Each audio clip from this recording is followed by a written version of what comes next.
everyone, this is Dr. Ritika Gaba, your PhD coach, mentor and guide.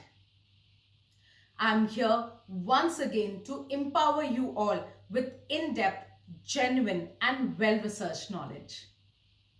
Whenever we talk about PhD, we always end up talking about UGC and its regulations. Have you ever wondered why? By the title of this video, you must have understood by now that the central theme of this video is going to be the draft PhD regulations of 2022. However, before that, we would also like you to know, in brief, what is the role of UGC in the PhD degree?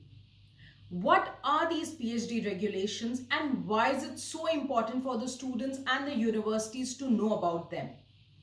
We would also be talking about, yes, of course, the major changes done in the draft PhD regulations of 2022 and how are these changes going to impact the students and the institutes, the educational institutions. So let us start. UGC, you would already know, is an apex education body. A body which was established by the Ministry of Education in the year 1956.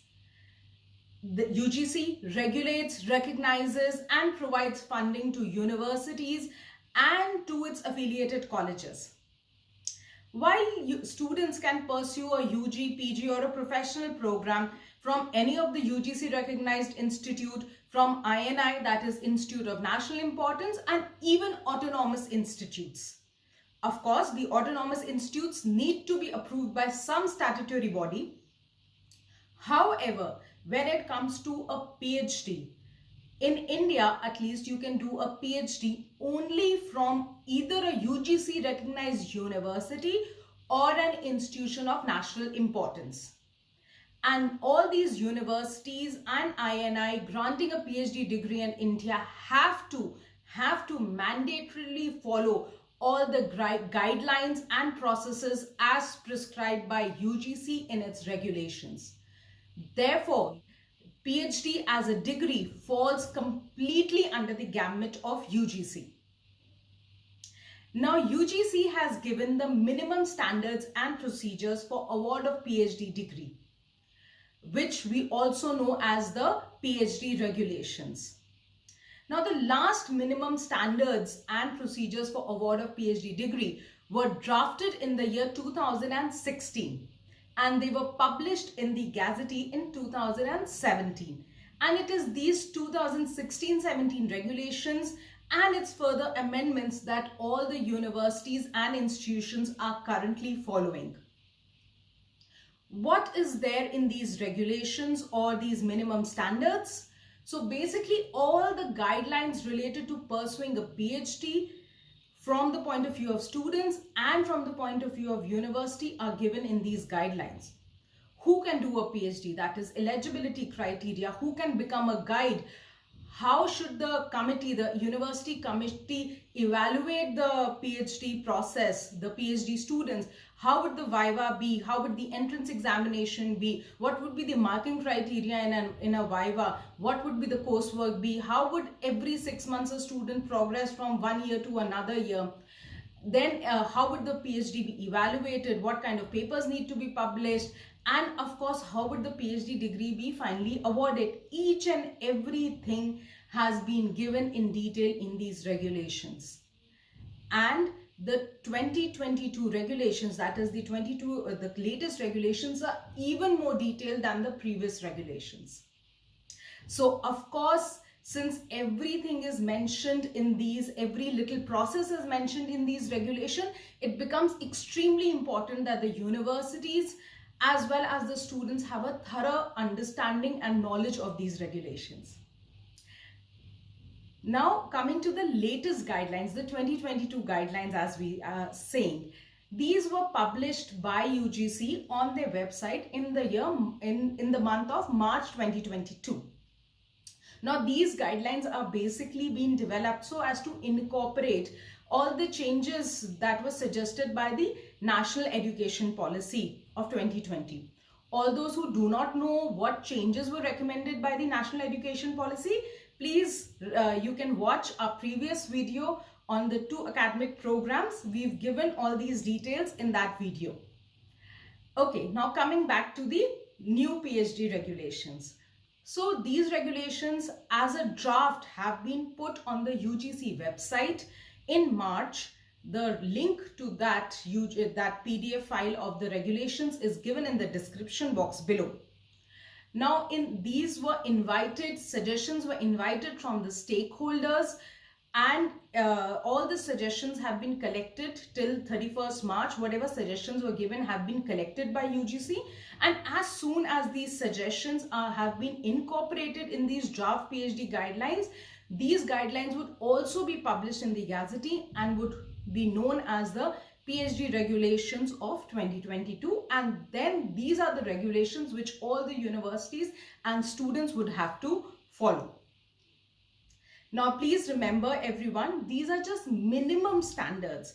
If a university wants, they can definitely make the entire PhD process more difficult. However, a university or an institute of national importance is not permitted to relax the process further than what has already been given by the UGC in these guidelines. So now let us come to the most awaited part of this video, talking about what changes have been done in these regulations. So the first and foremost and probably the most important change for all of you would be related to the eligibility criteria. Till now, in the older regulation, by which we mean the 2016-17 regulation, we had the minimum eligibility criteria to do a PhD in India was a post-graduation with 55% marks. In the new regulation, it has been suggested, it has been proposed by UGC that even 4-year graduates can pursue a PhD provided they have a CGPA of 7.5. The 5% relaxations given to various categories of students still continues in both the regulation. Now, this is a very, very logical move made by UGC, because UGC has also released the draft guidelines of a 4-year graduation program. So now not only BTechs and MBBS, but otherwise all the other graduates can also think about doing a 4-year graduation program. And this would obviously mean that there are more number of students who can pursue a PhD in India, and of course sooner also, because now you don't have to do the 2 years extra post-graduation.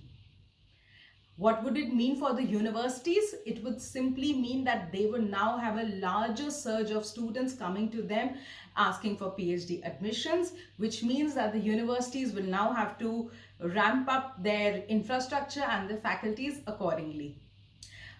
All these suggestions of a 4-year graduation program and encouraging 4-year graduates and above to pursue a PhD was all made by the National Education Policy and has been incorporated by UGC in these draft guidelines. Now moving on to the second important change. Now the second important change relates to the duration, the minimum duration of the program. Till now, in the older guidelines, 3 years including coursework was the minimum duration to pursue a PhD, maximum being 6 years. Now in the new draft guidelines, it has been said that 2 years would be the minimum duration. However, the coursework would be excluded from these 2 years and maximum time remains the same. Now, the total duration of the minimum time in which you can pursue your coursework, PhD coursework, is 6 months and the maximum is 1 year. So even if we assume that a student completes in the minimum time of 6 months, that means that you can only complete your PhD in 2 years plus 6 months. That is 2 years, 6 months. So effectively, if we would see that the total minimum time duration which would change for the students is not more than 6 months. However, something is better than nothing, and even if the time is being reduced by 6 months, I think it is a good news for the students and for the universities both.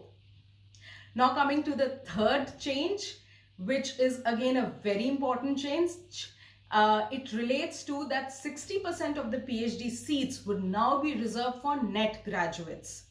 NET or NET JRF qualified graduates. So the universities will have to ensure that 60% of the seats are being filled by students who've qualified NET, and the remaining 40% can be filled up by the entrance examination which the universities conducts. In one of our previous videos, we had mentioned that UGC NET is an extremely important exam, and it is going to remain the same in future as well. This big change actually supports the prediction that we had made in our video, the link of which you can see in the eye above or in the description below. So by this change, UGC has just shown that how important UGC NET examination is for them, and also it is going to increase the value of this examination even more. However, UGC needs to make another change when it comes to the minimum eligibility criteria of UGC NET examination. Till now in UGC NET, it was the postgraduates who could go and give this examination. So if UGC has to reserve seats for the 60% seats for the UGC NET candidates, they also need to change the eligibility criteria in the examination and ensure that the four-year graduates can also go and give this examination, which I'm sure UGC would make in the time to come. So there are many other changes in this draft PhD guidelines related to coursework, related to leave during your PhD, viva, your research proposal, even what the guide should and should not do. So there are a lot of other changes proposed. However, because of the paucity of time, we would be discussing all these other changes in the next video, which would be released next week. So stay tuned to our channel. If you like the work which we are doing for you, the way we are empowering you, then please do like and subscribe our channel. Also, please tell us what else do you want to know. Do you have any questions related to this new regulation or any other guideline issued by UGC? Please leave them in the comment section below. We would like to make a video on it and empower you with more and more knowledge. This is Dr. Ritika Gaba from Zenith PhD Training and Consultancy.